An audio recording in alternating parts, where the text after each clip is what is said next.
Goddag og velkommen til TVMarineret. I dag skal vi en tur til Helsingør til noget, de kalder Knejpe Festival. En festival, der foregår på de små værtshuse rundt omkring i byen. Vi har været ude på et af dem og optaget Thorsten og Henning og deres form for værtshusmusik.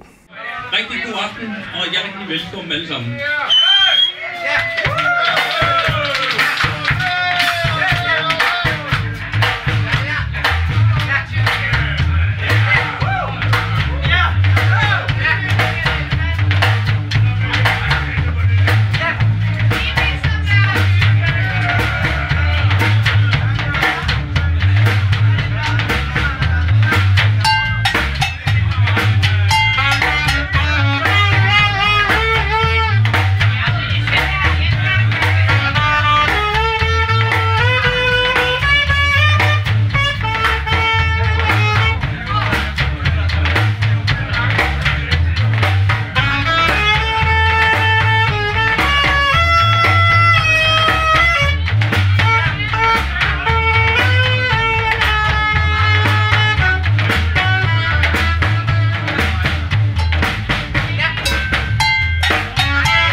Så lad det blæse due, hoppe jænge mosle, og ikke mindst svinge.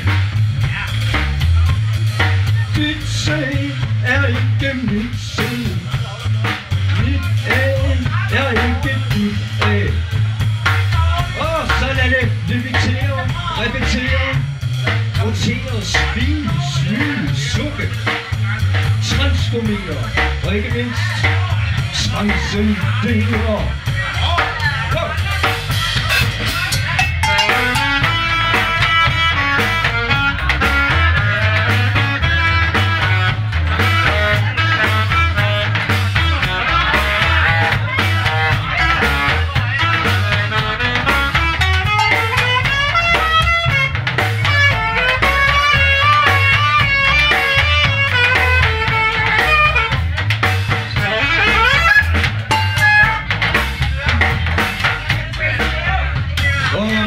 Musik er ikke en stil, men en udtryk, sagde den gamle modernist. Så lad det skubbe, svinge og slæbe, absorbere og betage, og ikke mindst centrifugere. Mit A er ikke dit A, mit C er ikke mit C. Så lad det forare, lad det forurolige, lad det fryse til stadighedsgøre. Lad det varme og ikke mindst videre kvæle. Musik, musik, musik.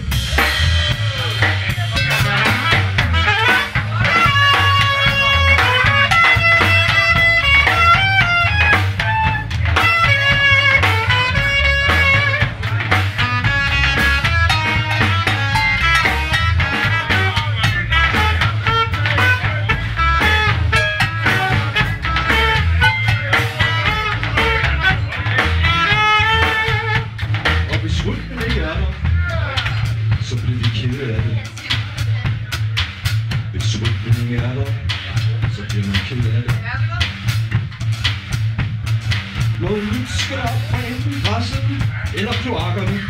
Så beware, beware. Noget nyt skal op fra enten tålen eller vinden.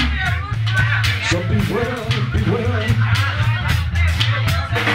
Noget nyt skal op fra måske akut instrumenter, elektriciteten, eller bare mens stjernerne blinker, og universet ellers bare siger sit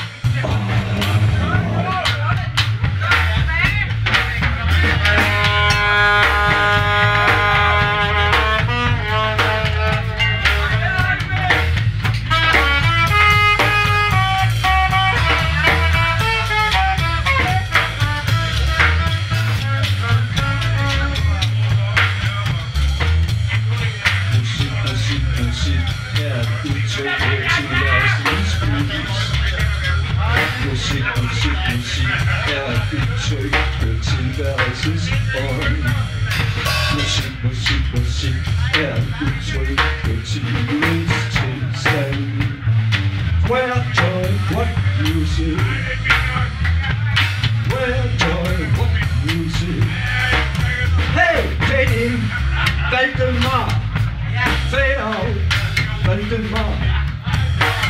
Det er Malthe, det er Henning, og det er TS, som er lige startet på Knejpefestivalens første job. Valdemar.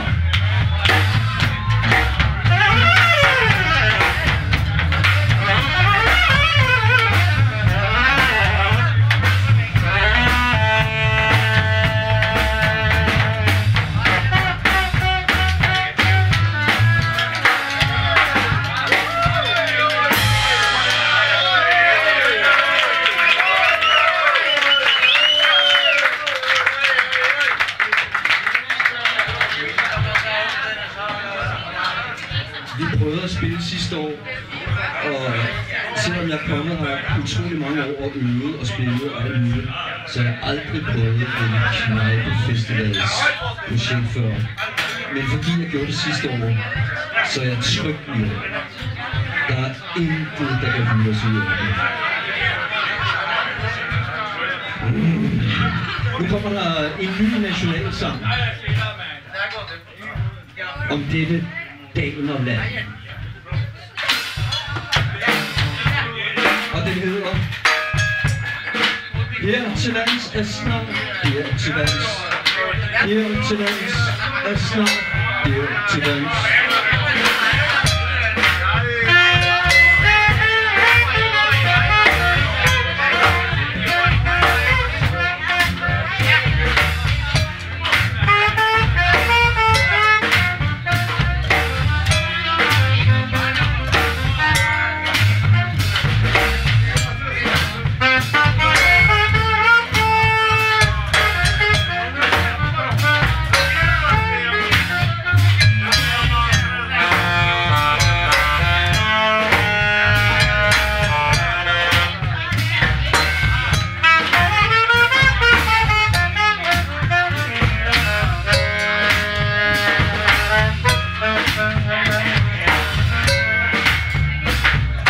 Her til lands er snart, her til lands.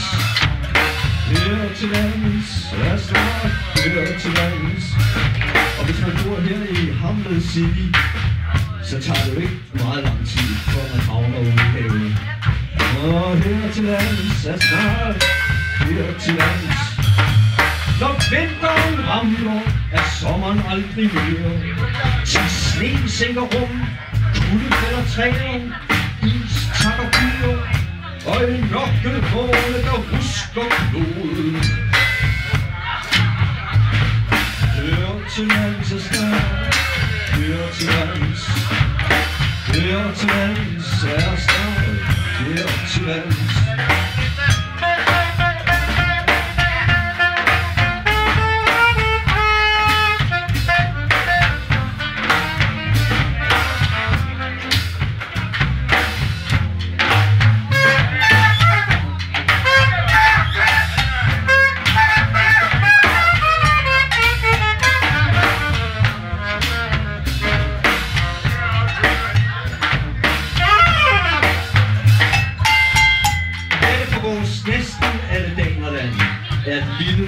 Flat og selvdrægtigt. Men som rumbassen kan vi alligevel flyve. Vi kan væse som svanen med grå øl, eller vi kan kan bare rende rundt i gaderne og råbe og brøle som rød og hvidbrud flokkvæg.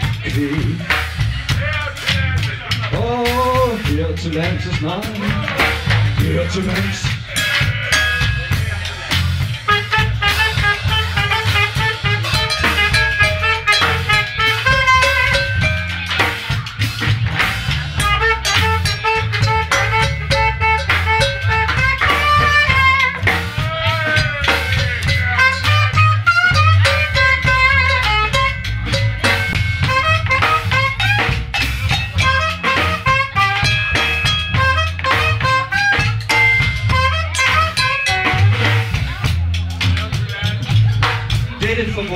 Næsten alle sammen damersprog.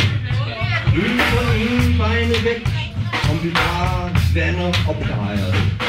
Tikke alt er brok, broer, bold og bajer.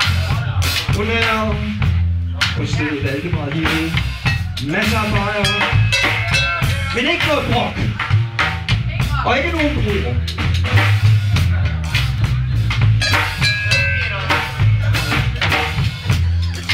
Og heller ikke noget godt. Her til lands, er snart her til lands. Her til lands, er snart her til lands.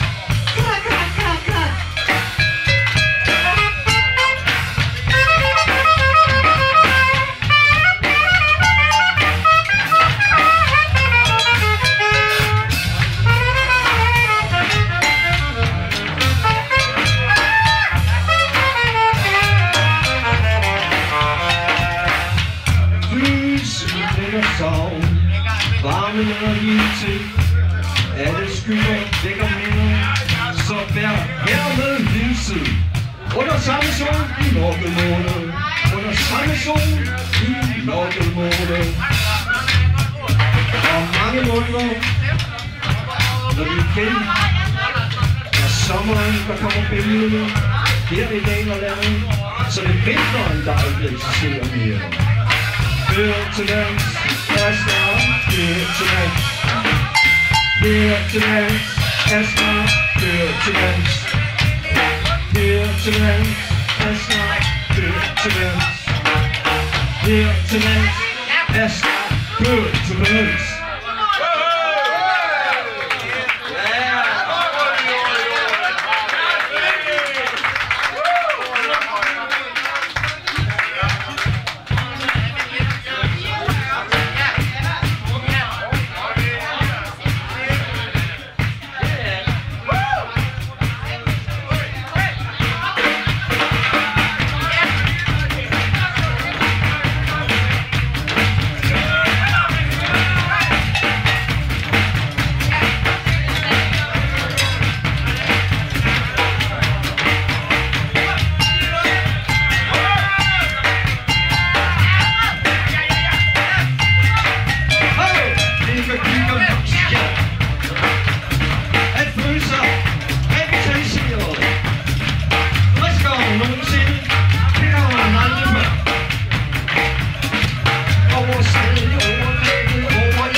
situation.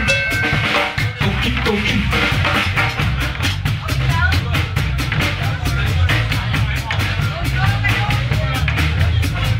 Frik, hotel, inviterer, ham så her.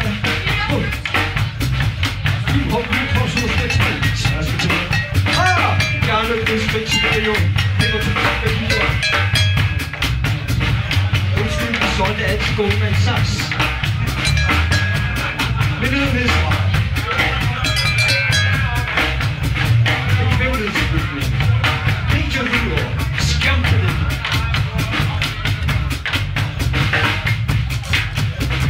Ind under tæppet. Ind under tæppet. Op med løfterne. Ind under tæppet. Op med løfterne. Og ind under tæppet.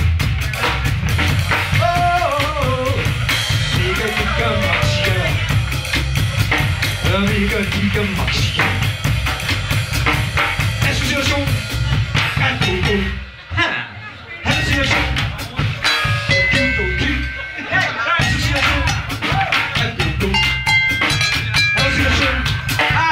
Okidoki. Så vil jeg. Den fane vejr. Så vil jeg. Den fane vejr.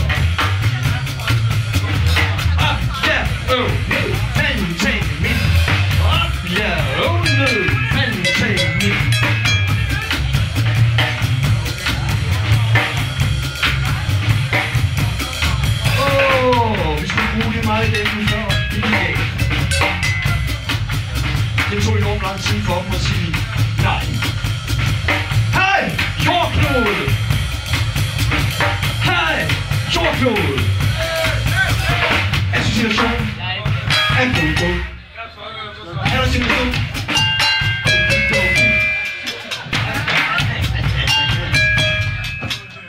Er der situation?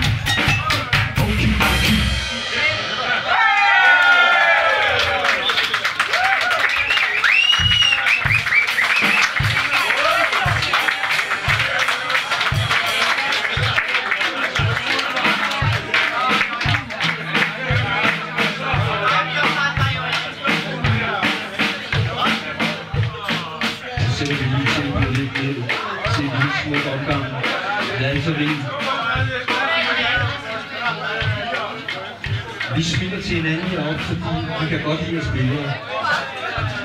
Vi kan mærke jer. Jeg er faldet i sved allerede.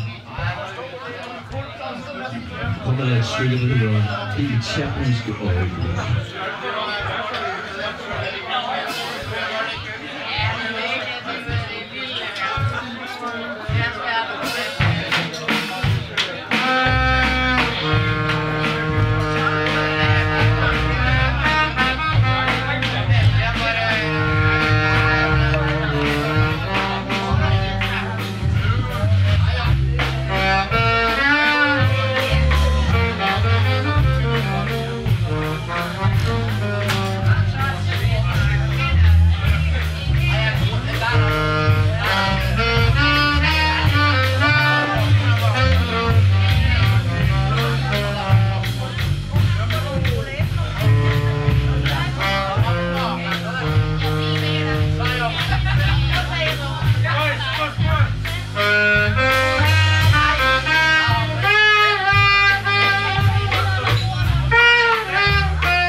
Når Nick slår stemmen an, eller der barndom eller døden i væggen, og så går vi over i. At lede fodbølgen, ud over tørken, eller tage et sandkorn og vende om en på. Det er et termiske øjeblik, og dens tone sidder i stedet, og de dage står både brødre og søstre, og fjender alligevel kysser på hver kind. Så lader vi denne flygtige, fordufte ud i spændende.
har jo overskrift med noget med Karibien.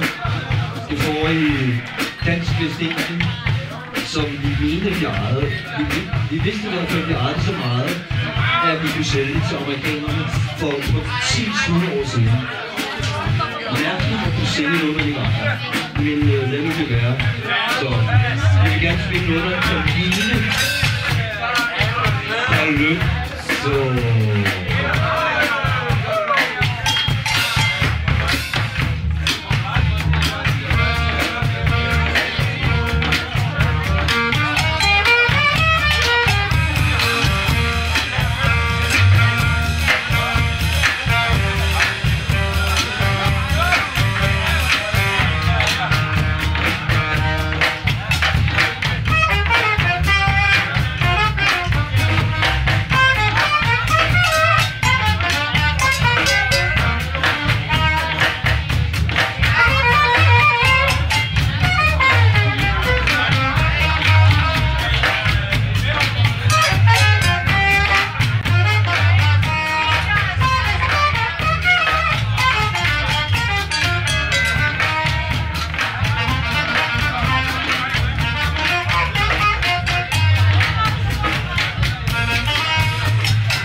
det danske liv. Danske livsbeviser.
Tak til Valdemar.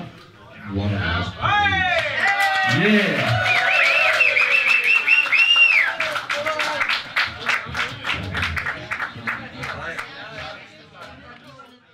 Har vi uddrag fra en konference på Christiansborg, som handler om basisindkomst.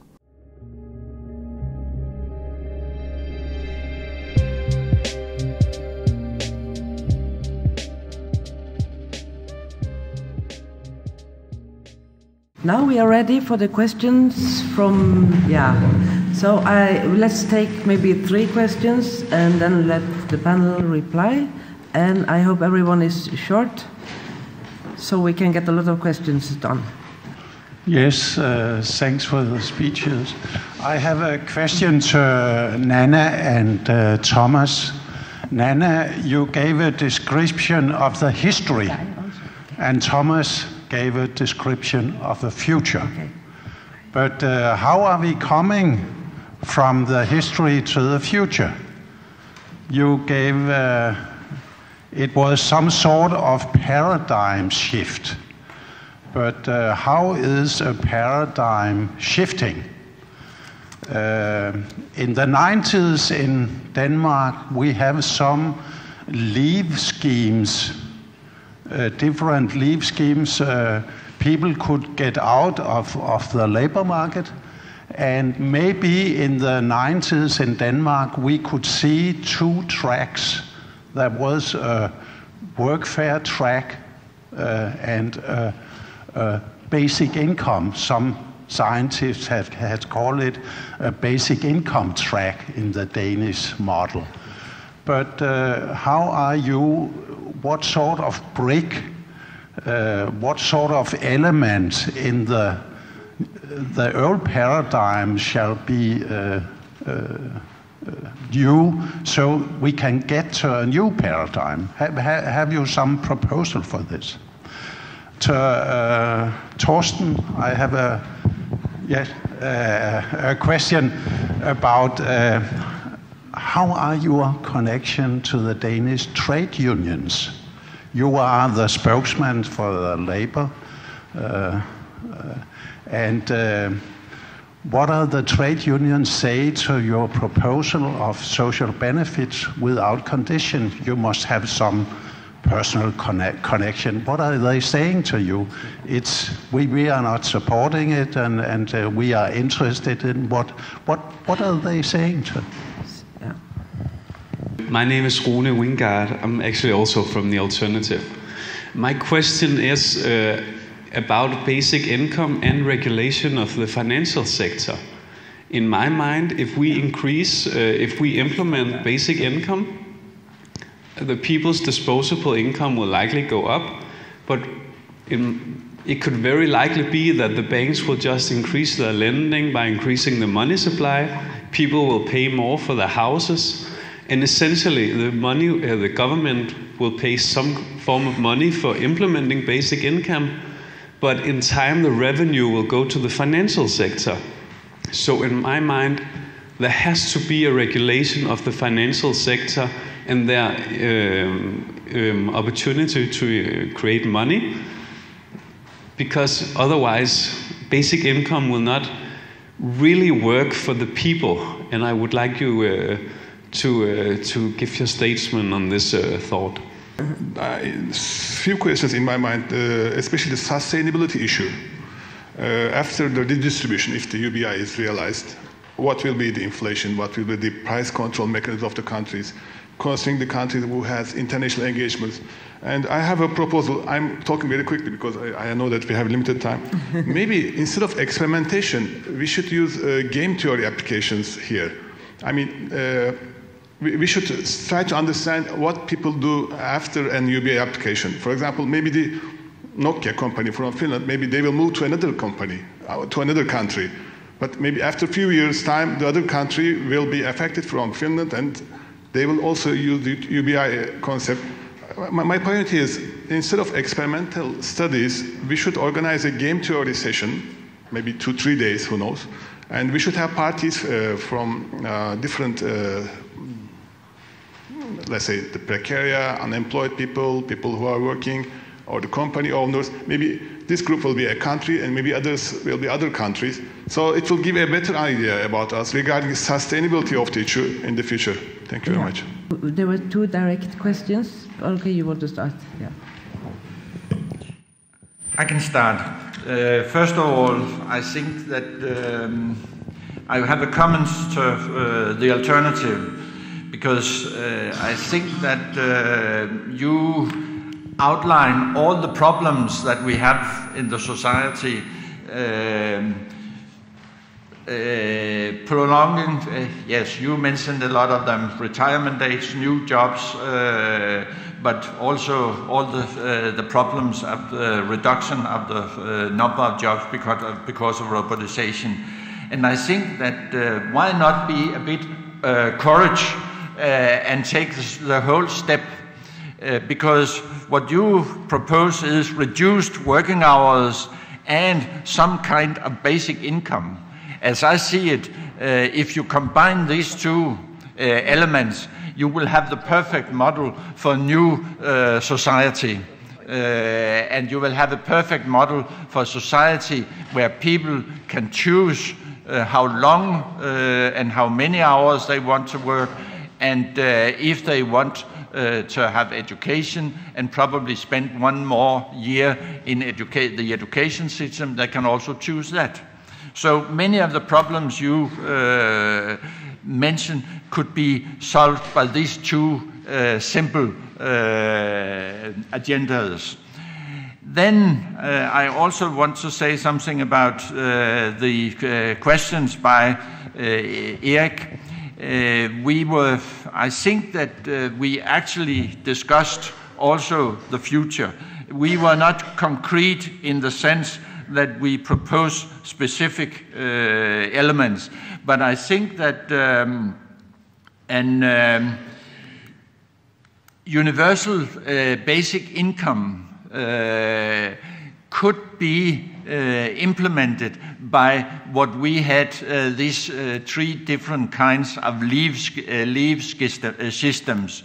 We had in Denmark a leave system based on you could take leave for education, you could take a sabbatical year, and you could take, what was the last one? It's for caring. And if we had a system, general system of this kind, then we will have the first step towards a basic income system. But I also think that a basic income system should cover more than those who have been in unemployment insurance, the unemployment insurance scheme, because we need, and probably mostly need, to have an basic income scheme for those who are in the marginal of the ordinary labor market. Both those who are in the marginal because there are no jobs, that we were talked about with the academic union yesterday, but also those who are in the marginal because of handicaps, burnout, stress, etc., etc. Here we will have a basic income scheme which will give them some possibilities and some freedom of choice. Finally, about the regulation of the financial sector, I don't think it's a part of the basic income scheme, but of course I am in favor of a much more regulation of the financial sector. I have one thing that which have been discussed in Denmark. When we are talking about, we have a paradox in the present economic situation. The high-paid citizens should be encouraged to work more by getting more money, tax reduction. But the low-income and the low-paid citizens should be encouraged to work more by getting less money. And that's, for me, a paradox which nearly no parties have solved. You said that I talked about the history and he talked about the future, but I don't think so. I think we talked about both those things, both of us. And it's a very tricky question you ask. How do we shift this paradigm? How do we come to this new society with basic income? So I think that's the main question, and that's by experimenting, arguing, holding conferences like this. That's the only way I can think that we can go further on. You know, you had your leave schemes in Denmark. Perhaps that would lead in the right direction. In Norway, we have disability benefits that they are experimenting with, that you can earn a lot of money and also have 100% disability pension. And this is giving incentives to work for the disability people. So it's many experiments, many small things, steps, I think could bring us forward. So so it's you, I think, that said, what do you want of the future? No, it was you. And then I would say, why do we want a basic income? That was a question you raised yesterday too, and I think that's a very important question. Why do we want a basic income in the future, I would say? And then we must discuss the reasons for this basic income. And we have just freedom, justice, social security, dignity, and so on, but we must specify these values. Freedom is a very complicated concept, and justice also. So I think it's a lot of theoretical work that has to be done before we can design a future that we all will agree on is a good future. So, yeah, thank you.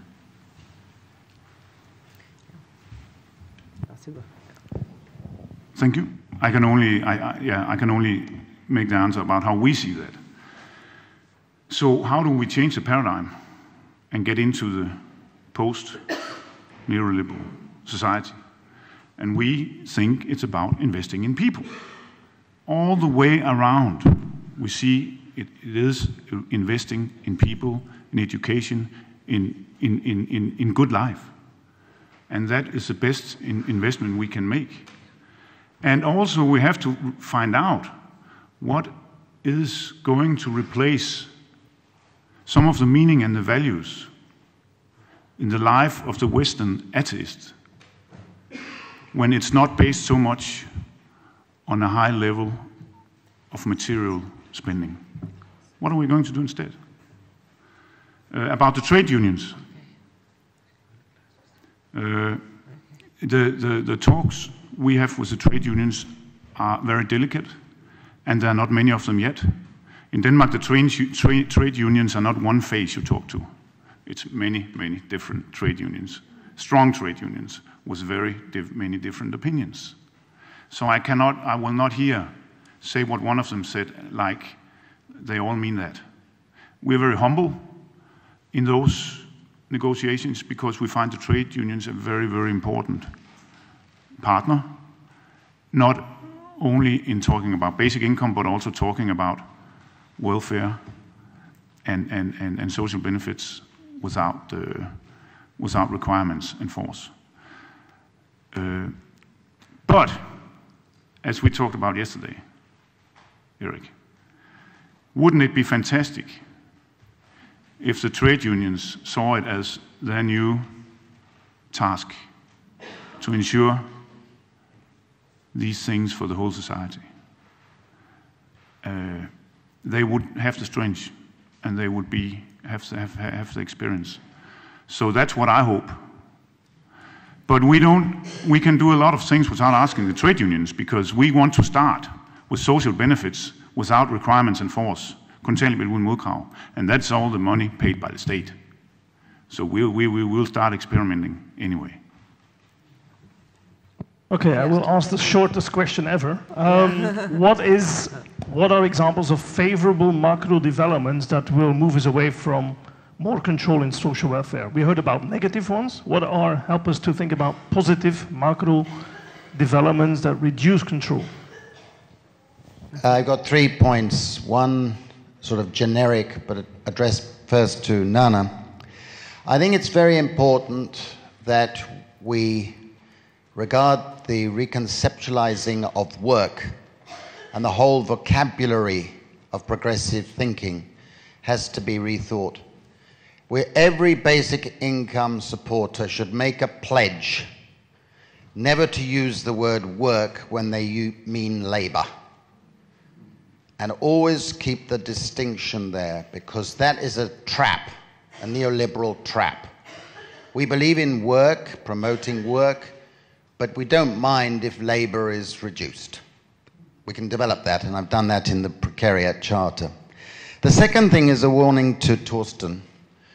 I love your presentation. I'm 100% supporter of Alternativet, but be careful about using economistic concepts. When you say invest in people, the neoliberal will smile, because they will say, yeah, we should invest in the winners, those who have the highest rate of return, so those with the highest IQ and the best endowments. It's a danger. It's a danger. I'm not saying you believe that, but we've got to be careful with the language. And the last point, and the most serious point, I suppose, or most complex, is addressed to Thomas. One of the very important aspects of looking at risks is the precariat today is faced with uncertainty, as I said yesterday. This is the biggest thing, and you can't insure against uncertainty. And the important thing about looking at the whole question of risks is that today the consequences of an adverse outcome from a risk are greater than they used to be.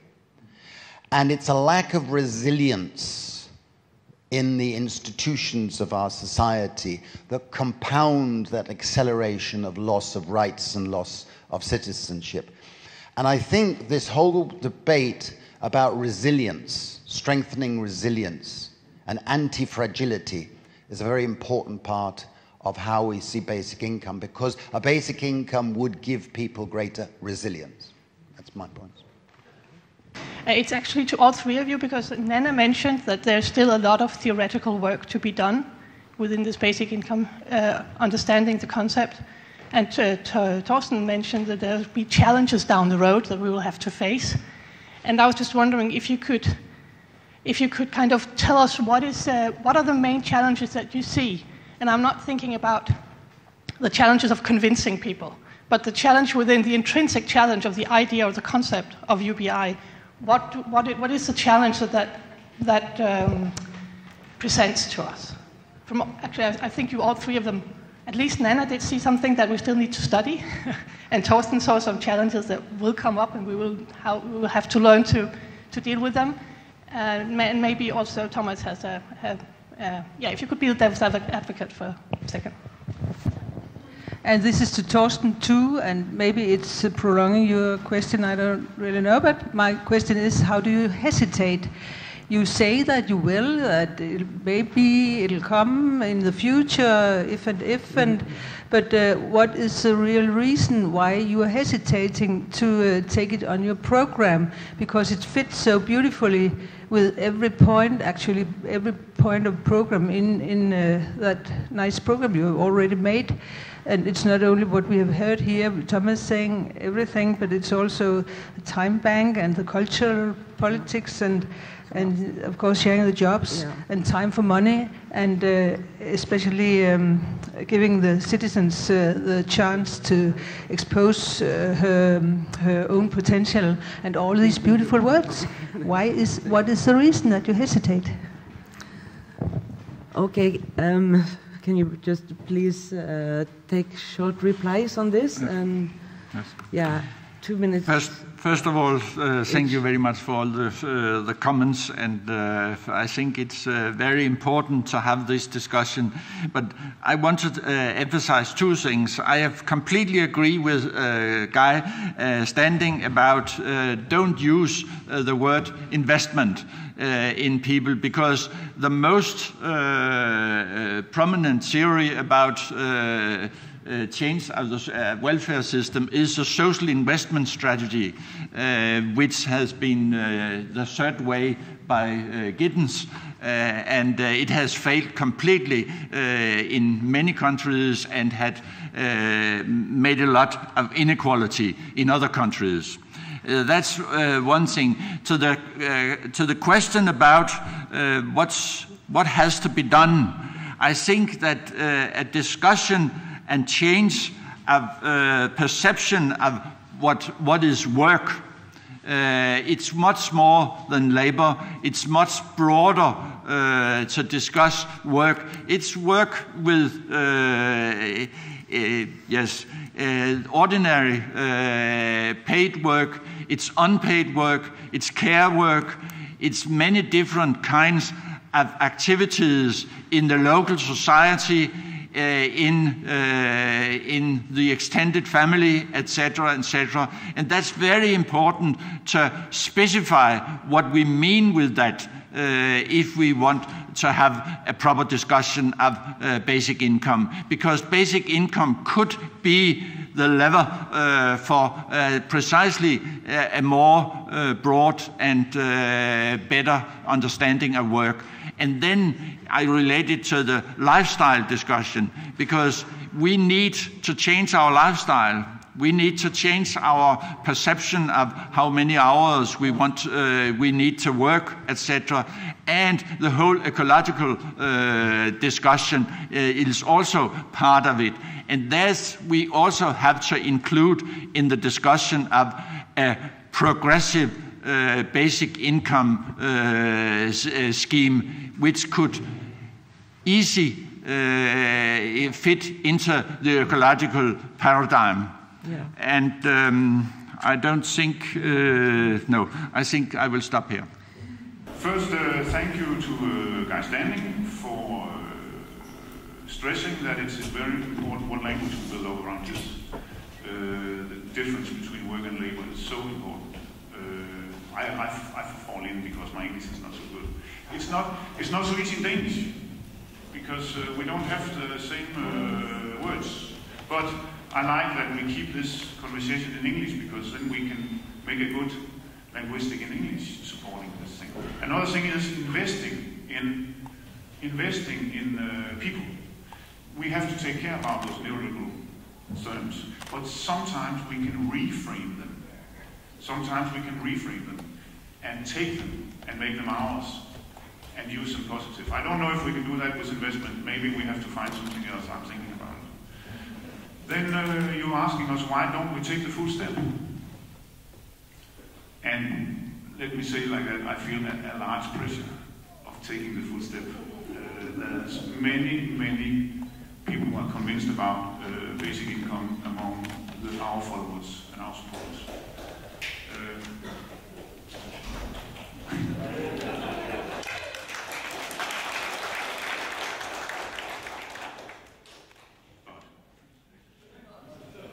That's some. I have to keep this short, so I'll be in big terms. There's some problems we have to solve, there's some challenges we have to look at. One is what happens to people. What happens to the 60,000 Danish people who are unemployed, but they cannot take a job because they have social problems, they have physical problems, they have psychological problems. What happens the day we just say them, tell what happens the day we just, the people who have those problems, psychological problems, physical problems, social problems, that make them, that means they're not able to work. What happens if we just say them, tell them that now you can just sit back and we will never contact you again? What happens if we leave people with their problems? I know that that's not what you want, but we have to be sure that we have a system that makes it possible to help these people solve their own problems. So setting people free is not the same as giving people up. And I don't say you want to give people up, but I say we have the responsibility to find out how we do not give up on people and how we do not make this a social problem for a lot of people. That's one thing. Another thing we have to solve is the thing about with the unions. How do we slowly make spread this the right way so we don't get so much resistance and critics from everywhere that we make our journey impossible. And as a politician, if I go out now and say I want basic income, then I have to be extremely clear about exactly what model, exactly how we finance it, exactly how it works. And first of all, I'm not that clever yet. Second of all, if I'm not able to answer extremely correctly in all these questions in a way that has high confidence, then I will hurt this case very, very much. And you will hate me for it. So therefore, our first step is, as I say, social benefits without the requirements and force, and that will give me time and us time to solve many of the big challenges. There are more than I've mentioned here. And to do it in the right tempo. Right now, basic income does not, it's nearly only the alternatives in the Danish parliament who talk about it. We are the only one who has social benefits without requirement in our political program. So we have a large work to do to get the other parties into this. And we together have a large work to do. The most important, it is to spread it among people. Because as we politicians know, if the voters want it, we have to deliver at one stage. I hope that this is the best answer I can give you right now.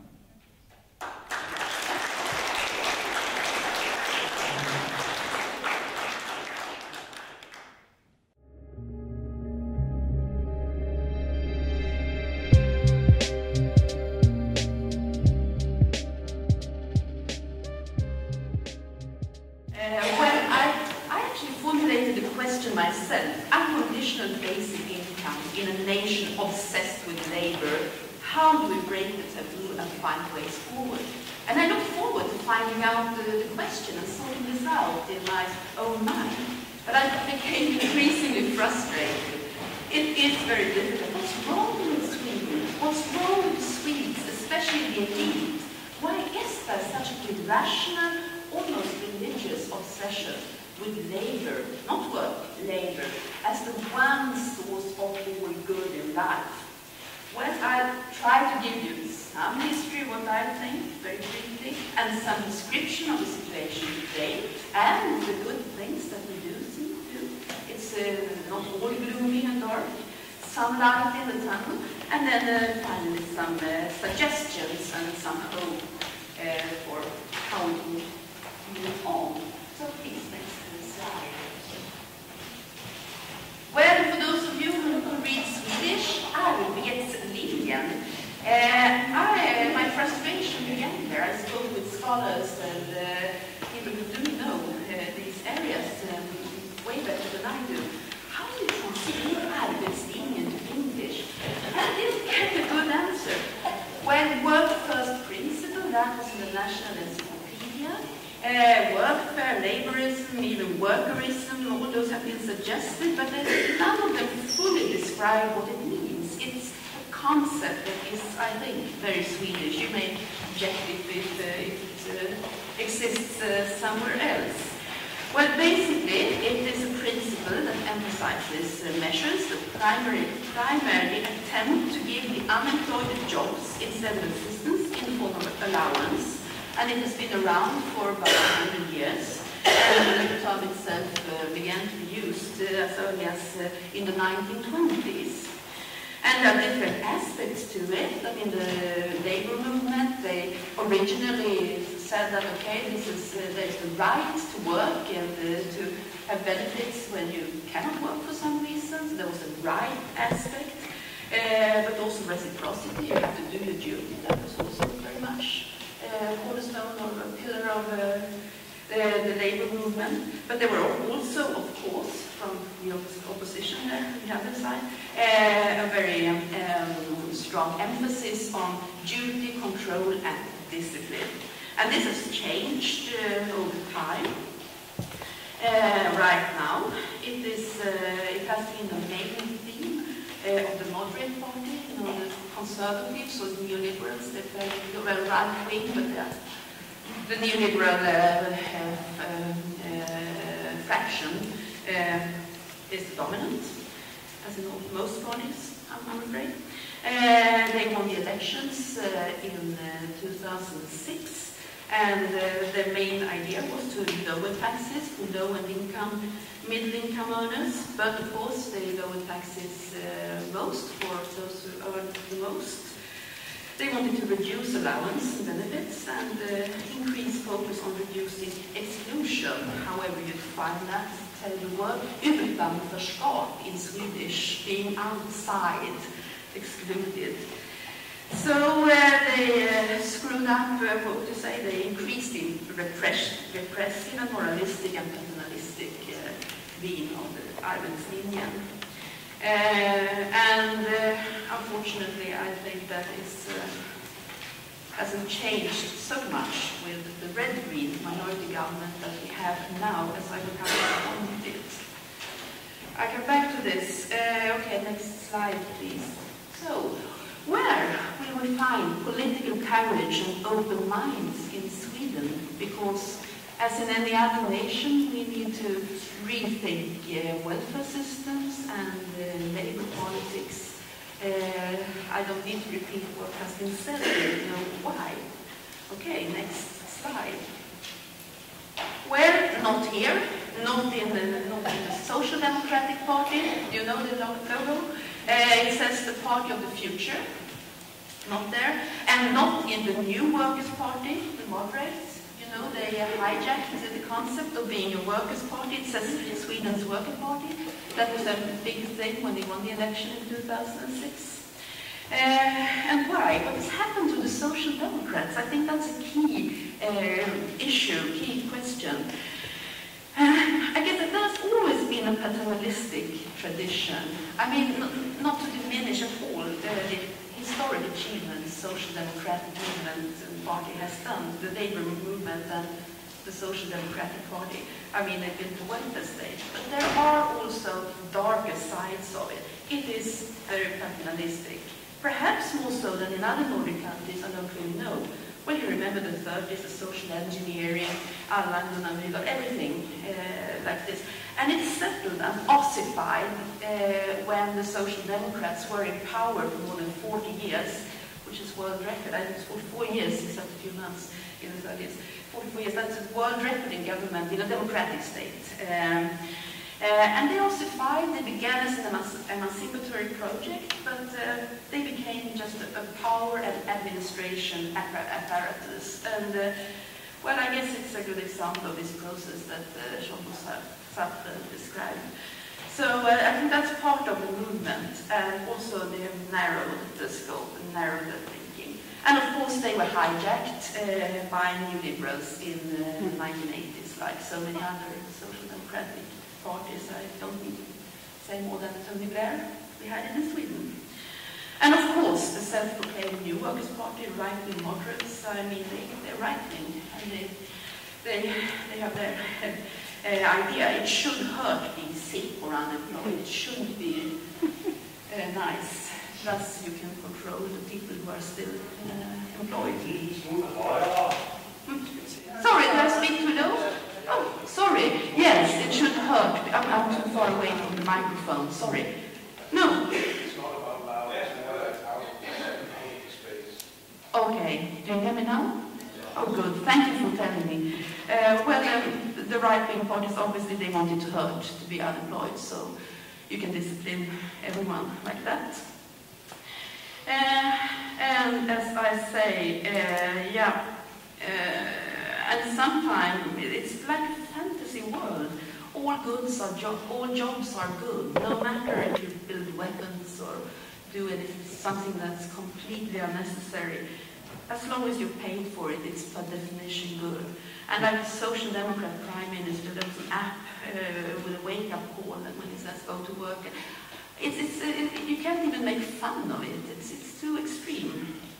So I think the labor movement is a huge problem, and I would love to see a Corbyn rise in Sweden, but I can't see him coming. Did you hear that Jeremy Corbyn in Britain, he said now, before they had the election for party leader again on Sunday, he was brave enough to say that he wants to investigate basic income. Okay, next slide, please. Well, this is the Swedish Parliament. Not here. You want to see the new thinking and the brave ideas here. The Basic Income Network did an inquiry before the last election in 2014, and they found that 8 members of Parliament declared that they were in favor of some kind of basic income. 1 Social Democrat, actually, 1 leftist, and the rest of us Greens. And we have written a number of motions to Parliament when we have demanded public investigations and pilots, and also cap and dividend or similar fee and dividend systems for carbon dioxide, and also motions demanding that part of Sweden's development aid would be unconditional cash transfers. And did we get a good and vital discussion and debate? No. We were ignored. I've been ignored so many times. They don't even need to answer. I mean, they just say, this is against arbetslinjen, you know, the laborists. Okay, so why? Well, yeah, can you explain what's the problem? It's against the arbetslinjen. Okay, why it's against arbetslinjen? So basically, that is the level. It's quite scary. It's about raw power. I have forced, when we were in opposition before 2014, I forced some ministers by making interpellations, questions to them. They had to debate. We debated the parasite argument, for instance. What's the problem if people get money for nothing? I mean, some people do. They inherit wealth, or they win lottery, or they play on the stock markets. But I didn't get an answer. It's just raw power. The rich, they can do whatever they want. The poor, they should be controlled and patronized.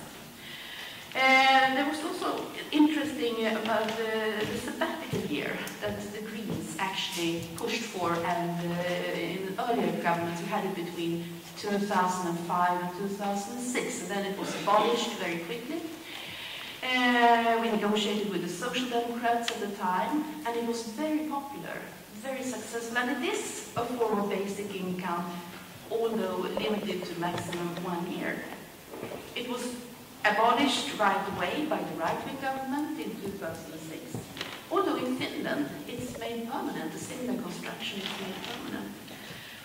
It has also been evaluated, and I tried to argue with the ministers that this was a very efficient labor market policies. It reduced unemployment. It was easier for those who got this chance to work instead of a person who had time off. They had a better chance to get a job. Wouldn't that be good? And it was cost efficient, it didn't cost so much money, and it wasn't at all humiliating or anything. But I didn't get a reply. I just said, we can't pay people for doing nothing. That's more important than anything else. So, in the Green Party, unfortunately, they have backed to be in government with the Social Democrats. Our leaders won't talk so much about basic income, not even the sabbatical year. Although the party's Congress decided that in 2015 that we want the party's policy to be that we need that the government sets up a commission and sets up a public investigation to find out how this could be introduced in Sweden. Yeah, next please. Yeah, why? Yeah. I'm sorry, but this is the way it is. And there's a strong consensus culture in Sweden. You're loyal with your party elites and with whoever decides for you. I was already into this, what did I say? Well, the social democracy and so on. Obedience, conformity, that's very important in Sweden. I think we take the next slide right away. Next slide, please. Okay, thank you. Oh, yes. Here's another explanation. I don't know if any of you who are Swedes recognize this. We have, what are they called? The Confederation of Swedish Employers, I think, or Swedish, I lost it in my notes. The Confederation of Swedish Enterprise, I think is the correct name. Svenskt Näringsliv, or SAF as they were called. They made a campaign, and this is from 1979, but it began earlier in the 70s, and it was called Satsa på dig själv, invest in yourself. And this is Frida och Abba, two hockey players who are making this, who are lending themselves to promote this. And it's invest in yourself and don't care about the others. And I think we suffer from that still. They did a lot of other things too, but this was quite egregious, I think. And yeah, I think next slide, please. Okay. Oh, I missed one. I had a photo of a revolving door too. I think that's part of the explanation. So I'll just say that instead. The politicians need a job after quitting Parliament. And that goes even for the young ones, I'm afraid. And we have the revolving doors to the PR agencies and the big business. And that, I think, is some explanation too, that you don't dare to say what you think. And then I had another photo of Martin Luther, the church ethics, the very strong work ethics, and the religious aspect. We are secular now, but we still have these values. We think we're secular. We still have these values in our DNA, more or less, if I dare say so. It's very hardwired in the Swedish minds. And I also had a terrible photo, and maybe I mixed them up, maybe you'll see them later, of a nasty teacher who terrorizes his students. We are used to obey, and we want consensus, we feel that. I've generalized terribly, but I think it's, you can argue with me, it's other Swedes, but I think there is a problem. Will it change when old generations die and you come? Maybe, I don't know. Yeah, as I said, something has happened though. Now to the nice parts. Networks for basic income, they are established and they are growing. There's a surge in interest since, as far as I'm concerned, you can argue against that too, but since somewhere around 2012, when Gejl Standing very nicely started to help us in Sweden and coming and speaking in all kinds of fora. Now I was phoning and trying to get media and people to come and listen to him by then, but I don't have to anymore. He's invited even to mainstream events, and there's a public debate from different people of different political ideology in the newspapers and in the media. So I experience when I'm out and speaking with people, I speak with innovators, I speak with unemployed and so on. People see the point. People want this. They think it's a good idea. But not the elite this far. And there are parties, there are the Pirates and new parties, newly started parties for basic income, but they're still not in parliament. Digitalization, as we talked about. Well, will the established parties get this? Or continue with more of the same? It's just creating jobs, you know, you've heard this all the time. I don't know. But on the other hand, I mean, Marx didn't expect a revolution to occur in Russia. He expected it to occur in Britain or in Germany, where there were industrialized societies, but it happened in Russia. I don't know. Wonders may occur. It may happen in Sweden. I doubt it, but it may happen. I mean, Jeremy Corbyn, who would have expected that in Labour? I don't think Sweden will catch up, but I hope to be proven wrong. I think we need some help from our friends, like you people from our neighbouring countries, from Finland and so on, that we can point to and say, they're doing it in Finland, they're doing it in Holland, they're doing it in the Netherlands, they're doing it everywhere. So why shouldn't we be able to do it here? Yeah, I think, well, the North, that's the last one, yeah. What do I think may happen? Well, there was an interesting outcry from the northern parts of Sweden just a few weeks ago. There was a journalist who wrote that, this is colonialism. I think she knows colonialism. I mean, you have, the big mines, the open pit mines, and also a very large part of northern Sweden are used for military exercises with the NATO and God knows who. And people are just, you have to go expelled from their own land. Because we need to practice war, and also they get very little from the water, hydropower and so on. So there's a widespread frustration and anger, rightful anger, I think, in the north.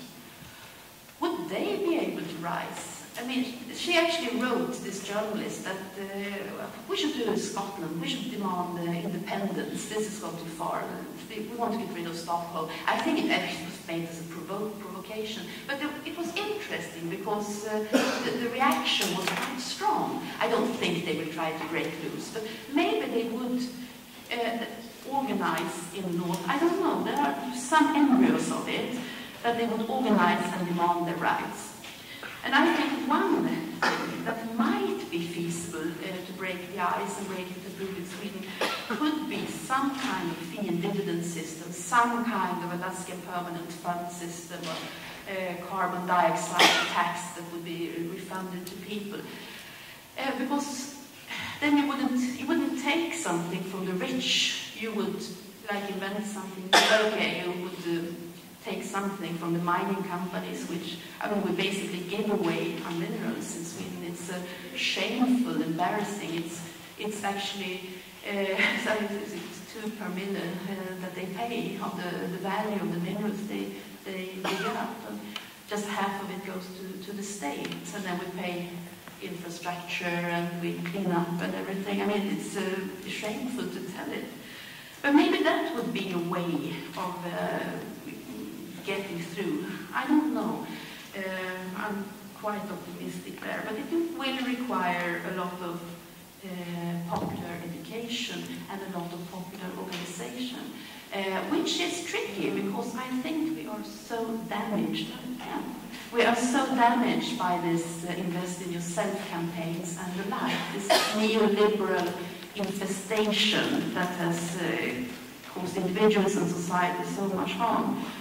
We are atomized very much, and that is, I think, one of the main problems. It would be interesting to hear your views on that. Relaxing control, discipline, and workfare on the people of social benefits. I wish I could say I believe that would happen, but I'm not optimistic. Maybe, though, the sabbatical year, because that we had it once. And I think the Greens here, my party, we need to step up and really push for that. We had it already, it works in Finland, and it was very popular. So voters would like it. But we need braver politicians. That's one thing, that's for sure. And in order to be more brave, we need massive support from a lot of people. Joe Hill said before he was executed, don't mourn, organize. And that is the key issue for getting forward here. And that is such a challenge in Sweden, but I really hope I will see that and I will do my best to help. So please, anyone from Sweden or so on, if you want some agitation for change and, well, yeah, change and progress and rethinking, call me. I will come. Or even if you're not from Sweden, it's fun to travel. So please give me some good questions. This will be when it's time for that. And I hope I didn't speak too long. I promised one lady in the audience, I cannot talk about that. She wanted to know something about the paintings here. So maybe some Danish friends from the house can say something about them.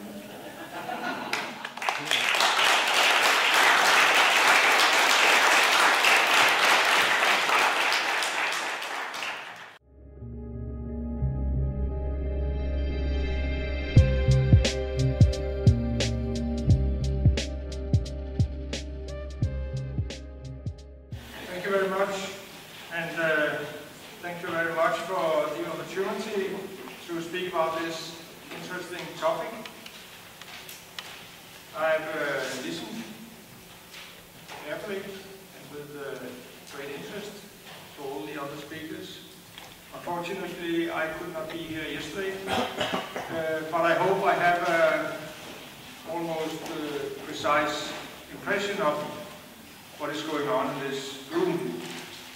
I'm a member of the Parliament for the Red Green Alliance since 2011, and before that, a long working life as an industrial worker and a trade unionist. Politically, I've been a socialist for all my adult life.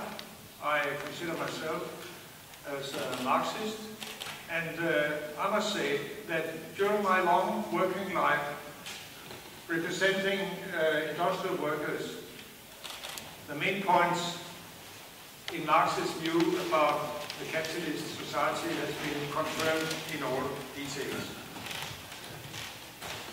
My point is, regarding the topic we are discussing here, that basic income is the wrong answer to real challenges.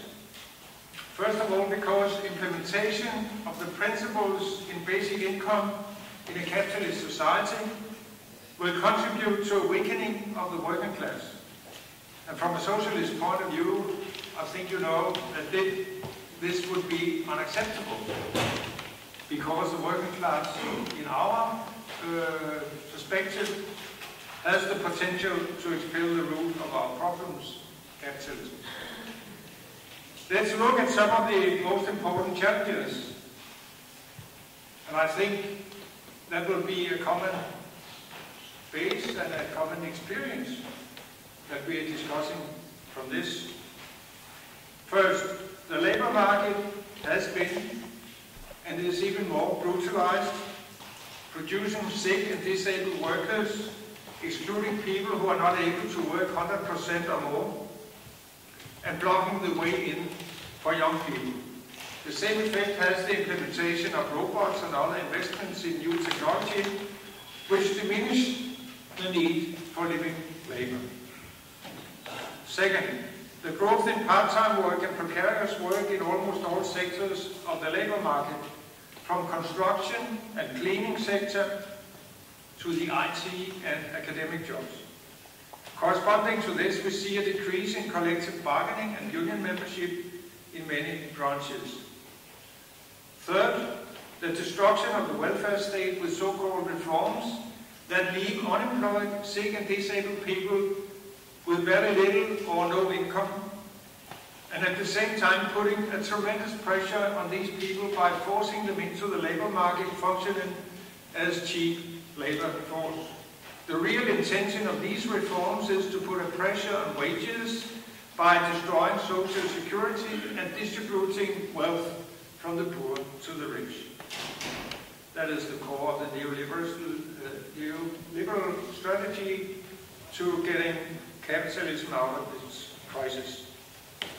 Listening to the other speakers today, I think that we in many ways agree in this analysis. I also find it quite understandable if the support for a basic income is growing among people who are hit by the so-called reforms, experiencing the daily humiliations and mistrust from the authorities.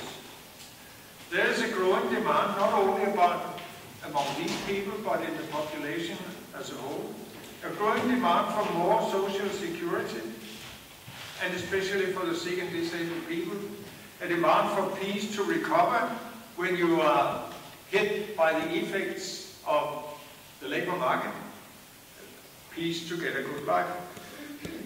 So, although we in our party do not support the idea of basic income for reasons that follow, we agree to some of the arguments and we are open to discuss experiments or pilots, as you call it.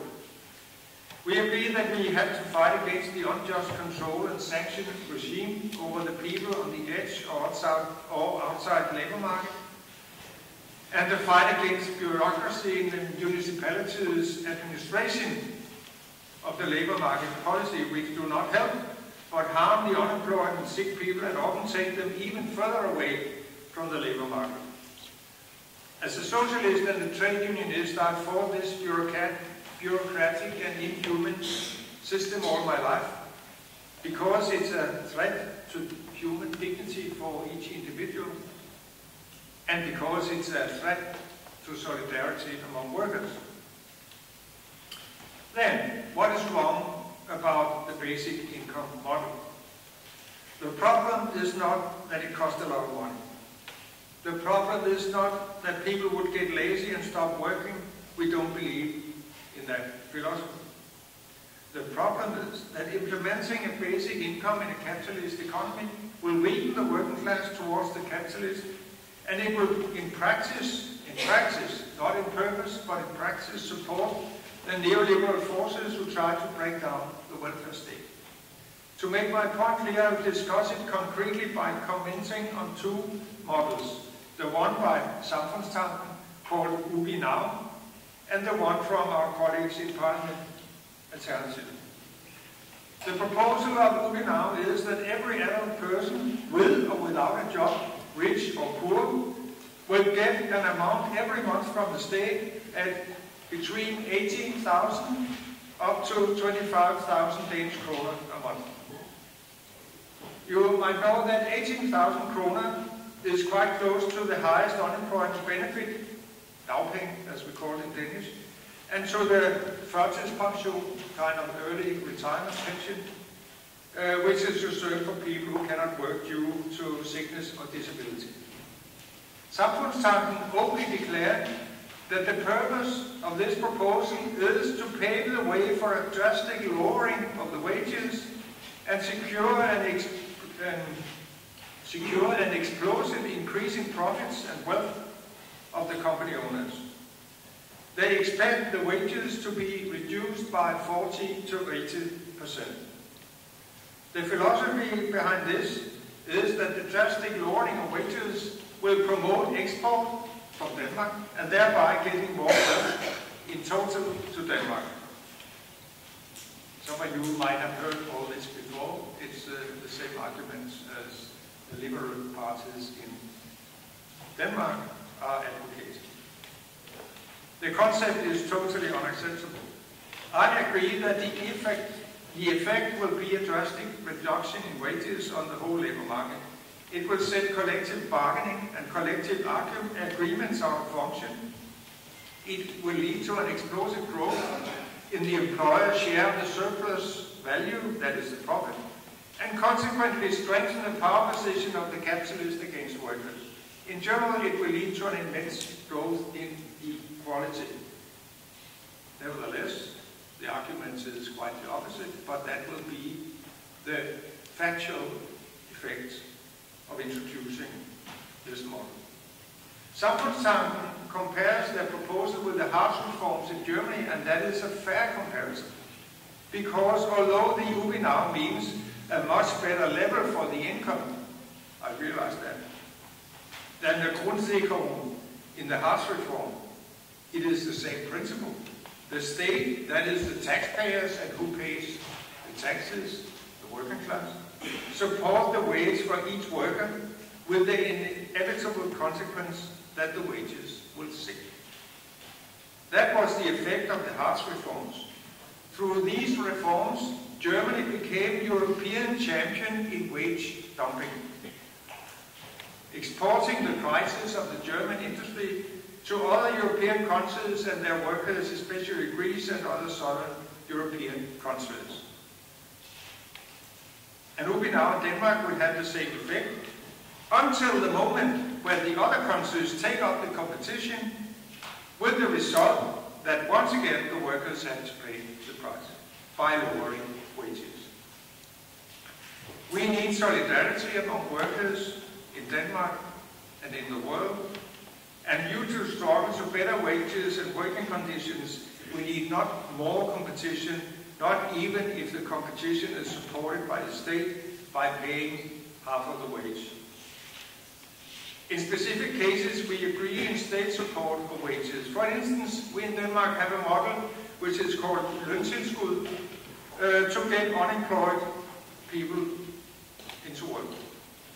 But in these cases, it is not unconditional for the employer. He must always pay the ordinary wage, and it must be secure that state-supported jobs do not supersede ordinary jobs. So that's quite another thing than the proposal from UBI now. To make my point clear, a massive state support of the wages, where you pay each worker a sum from the state, will have the effect of lowering the wages.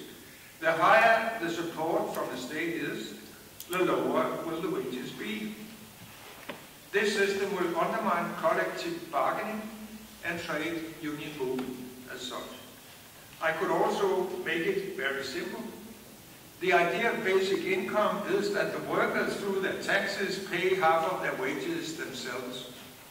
I think it's awkward, and I'm quite sure that you will never get any support in the working class or in the trade union for that idea. Then, what about the other model on the table, the alternatives model? As Thorsten said, Alternative's proposal is not a basic income. It's a proposal to rationalize the various social benefit and unemployment benefit into one benefit, unconditional cash pay, altså kontanthjælp uden modkrav. Another part of this proposal is to remove the economic interdependence for people living in so-called marriage-alike relationships. They're not married, but they live together. Which means that you get no cash benefit if your partner has a wage income. Taking this part first, our party always have been against this principle, and we want to remove it even for marriage couples. Economic interdependence of that kind has no place in modern society fighting for equal rights for men and women. Regarding, I must say, we are, except from Alternative, when they joined Parliament, we have all the time been the only party in the Danish Parliament fighting for this point of view to get rid of this interdependence. Regarding the other part of the proposal, changing the cash benefit to a kontanthjælp uden modkrav or conditional kontanthjælp. We do not have severe problems of the principle itself. We agree to the aim of getting rid of control and sanctions and the possibility to volunteer in social work of all kinds. We could talk about a strategic or tactical evaluation of the cleverness of taking up this fight in this very hostile climate that we are in these years when we talk about social benefit. That's another discussion. But we think it's a wrong strategy to replace unemployment and sick benefit and pension by this one kind of benefit. Because it's the lowest of all social benefits in Denmark, kontanthjælp is the lowest. And thereby you will force people, and that's openly one of the purposes from Alternative, that they think that the other social benefits should be replaced by individual insurance. So you will force people with very few money to buy insurances for unemployment, sickness and disability. So in fact this will contribute to more inequality and to further weakening of the welfare state. The main problem is not that we have different kinds of social benefit. There is a good reason for most of them, and they have different purposes related to the situation for the individual. In principle, we have a strong system of unemployment benefit in Denmark called A-kasse-systemet, which gives trade unions some influence on how the unemployed are treated. But the consequence of introducing a basic income will be that this system will be abolished and the state will take over all control on the unemployment benefit. In Denmark, we actually have one example of social benefit, which is an unconditional basic income. That is the førtidspension, early retirement pension. It is for people who are too sick or disabled to work. If you get this benefit, and that's hard to get, but if you get it, there will be no conditions, no demands for you to work, and you can even earn a little money on top of the pension. At the moment, around 230,000 people has got this benefit.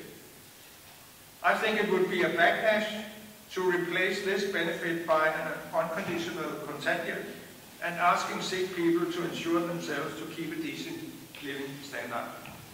So the problem is not the different social benefits. The problem is that they are all under a severe attack from all kinds of governments for the last 20 years or more, no matter the political color of that government.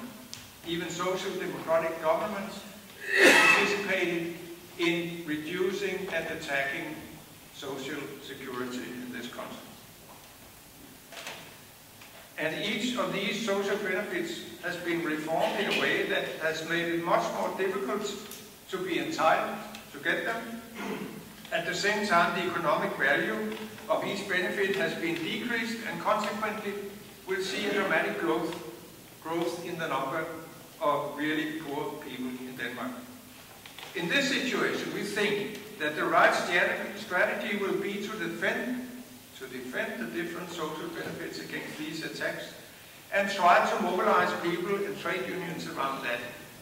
This is a far more realistic strategy. I don't say it's easy, but it is far more realistic than trying to get support to an unconditional basic income in one or the other model, which in really political life will be a support for the forces who want to cut down on welfare on workers' rights. But of course, we also must develop an offensive strategy, not only talking about defensive. The central elements in an offensive strategy must be a broad fight for sharing the work through 30-hour week with no reduction in wages, through the right to early retirement after a number of years on labor market, through job rotation connected with education, through various leave schemes for parents and other kinds of sharing the work. Another important objective is to make space on the labor market for people who cannot work 100%, and here I think the state has an important task. If you look to Sweden, you have a model which we are trying to import here, namely statens flexjob virksomhed. I don't know the word in English. Maybe our Swedish colleague can explain it in English. We think it's a good idea. These objectives can lead to the necessary mobilization and revitalization of the most important mass movement, namely the trade union movement, and this is a precondition for real changes in society. I look on the threatening attitude of our chairman here, and I think I better leave out most of the end of my speech, but I would like to say one more thing, that an offensive defense of the welfare state must go hand in hand with a clear demand of changing the tax burden.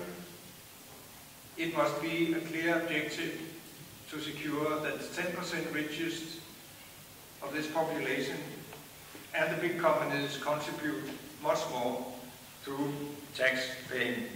And at last, as I said earlier, we are open to experiments around the principles of unconditional basic income. We don't think it will be an important part of our strategy, but only a fool rejects experiments to investigate new ways to do things. We also are quite sure that experiments with the unconditionality will reject all the false assumptions. It will prove in practice that it's not true that people only react on economic incentives, and that they will not contribute if they get money unconditional. At the same time, such experiments could open an important discussion to broaden the concept of labor. And in Denmark, we only have one word for that, and that's arbejde. So we do not have in our language the distinction between labor and work. The important thing is to make it clear you can contribute to society in many ways, and you must contribute, because without contribution from each individual, there will be no society. But we must raise the discussion that you can contribute in many other ways than through wage labor, and if the supporters of basic income will go to the discussion from that angle, I think it will be productive and constructive. So I'm looking forward to the discussion. Thank you very much.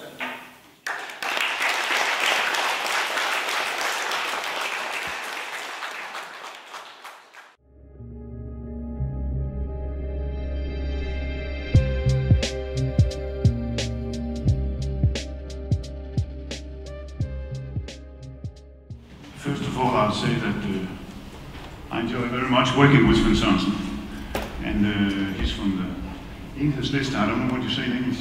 Red Green Alliance. Red Green Alliance that makes a lot of good social politics and a lot of good labor politics, and we actually vote for most of it, not all of it, but most of it, and I find that a good cooperation. And then it's also important for me now that we are not two politicians sitting arguing about details that brings doubt and negative focus on a very interesting political vision. So let's not be old political culture, let's be new political culture. I was not here when Sørensen had his speech, which was probably pretty clever. Yes. And the only thing I can do is to say, what do we mean?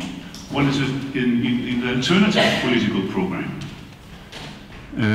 And it's not very long, so it's pretty easy to tell you. Alternative wants to simplify the system we have right now. The social welfare paid by the state shall be replaced by a kind of basic income without force, control, and administration, as I told you yesterday. And then, on the long term, on the long run, we want to simplify the system we have now so that the benefit you are paid when you're ill, the welfare benefit, the social benefit, the pension, is replaced by a kind of basic income with possibilities for add-ups. Possibilities for add-ups. That means possibilities to give more money for people with special needs. There could be needs if you're ill or if you have any big challenges. And that's it. That's it. That's what is in our official political program. Yeah. Okay, Gejl, please come with your mark. I thank you very much. This is an unexpected, and you'll be glad to know, final time I speak at this conference. And it's a pleasure to do so. It's a fantastic conference. We had a fantastic night last night. You should have been there. It was really good anarchic music. It was great. Leftists all would have enjoyed it.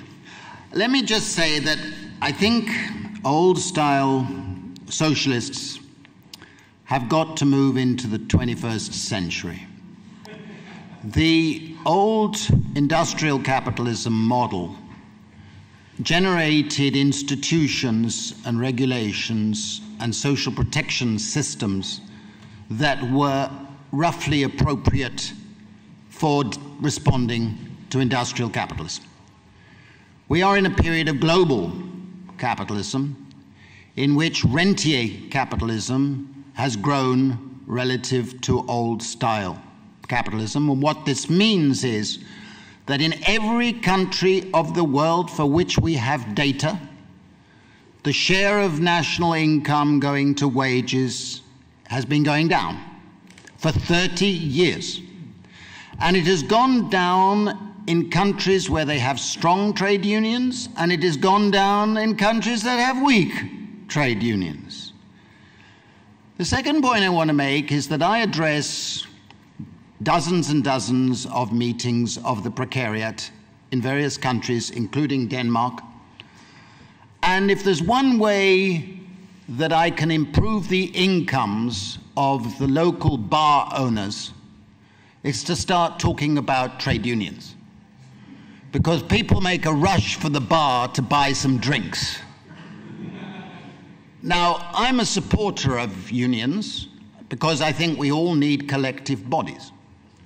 But the reality is that it's the unions that have to transform themselves to make them relevant for the precariat and for the 21st century capitalism. And I think the challenge for the left in general is how do we capture the rental income that's going to the rentiers, the financiers, the intellectual property holders, etc. I call it the corruption of capitalism because it isn't a free market system. And I don't think either the vocabulary or the agendas of the old socialists are relevant today. We cannot go to the next stage of paying lip service to the distinction between work and labor, but then defend old labor-based social security systems. You're in a logical dilemma, if not worse than that. You're not being intelligent. And I think that we have to move in the direction, and I fully took Thorsten's points this morning, that politically you can't go overnight to saying basic income is the answer to everything. It's a question, I've just been talking on the radio, it's a question of altering direction. Moving away from workfare, moving away from conditionality, moving away from this vicious austerity agenda where you cut taxes on capital in the name of investment and competitiveness. So you raise taxes on labor, but labor is unable to pay, and therefore you cut benefits because you haven't got the revenue coming in from any source. It's crazy. But we are capable of telling the story. And it's up to the politicians to find the right vocabulary. But I do urge old-style socialists with whom we have great respect in a fraternal sense, because they are against inequality and insecurity, that we have to adjust the way we think, our vocabulary, and put basic income as part of the agenda for a new income distribution system for the 21st century. Thank you very much. Thank you, Gejl.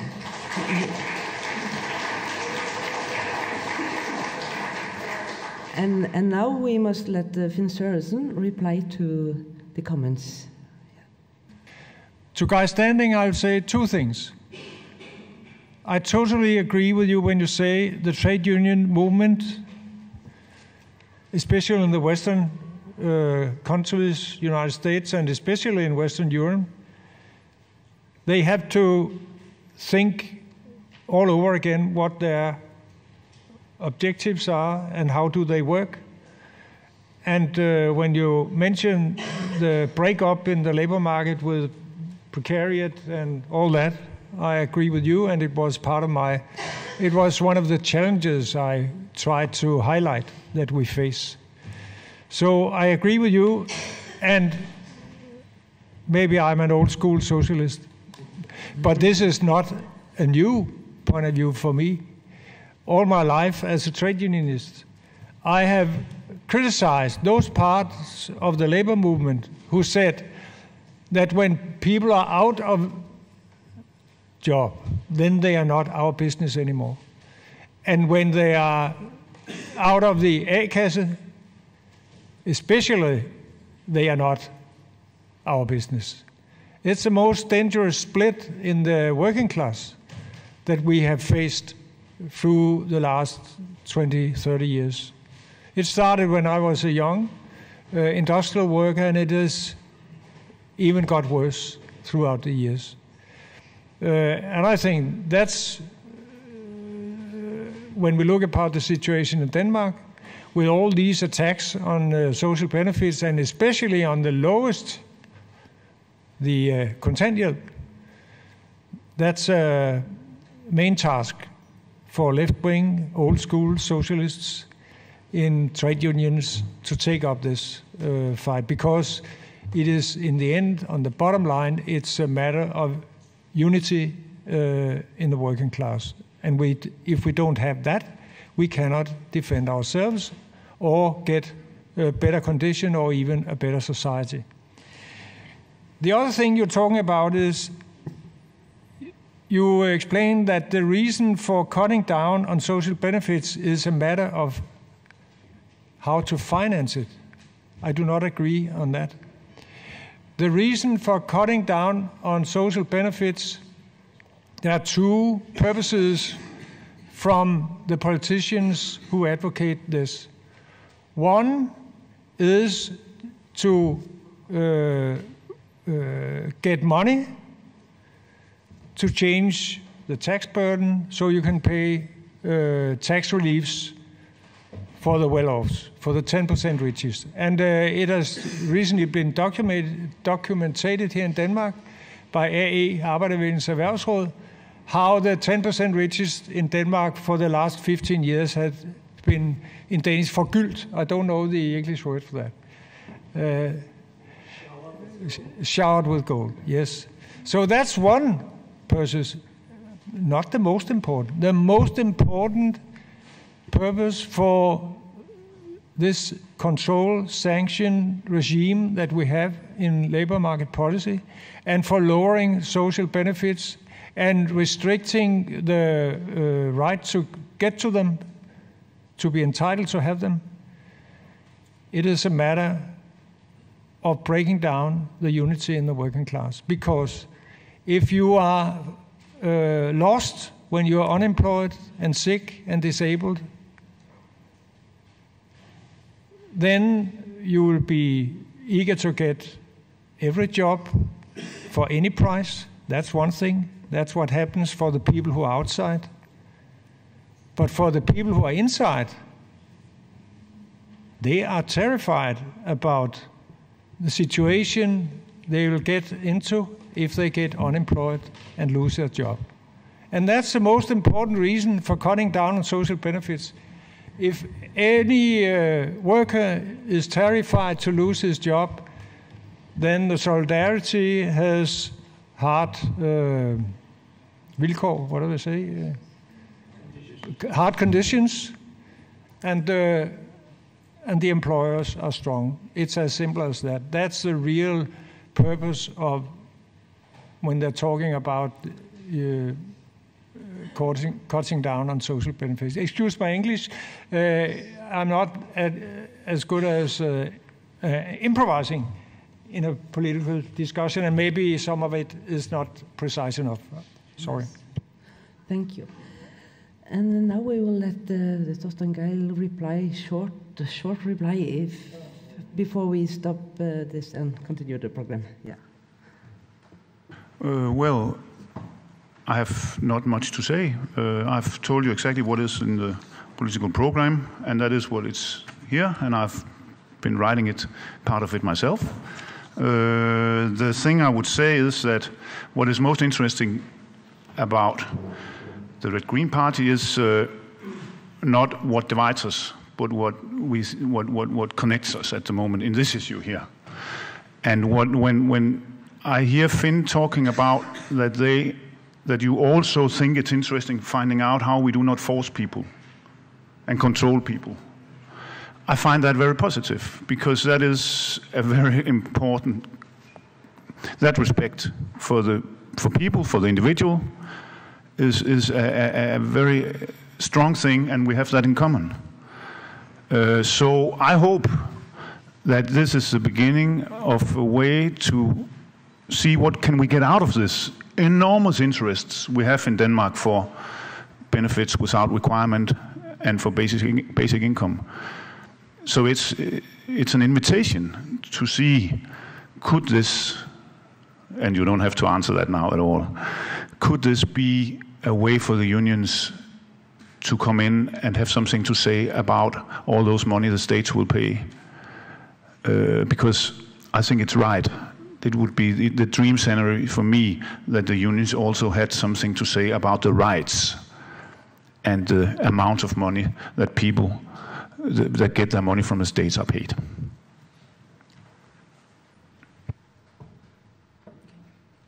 Yes. Thank you. Thank you.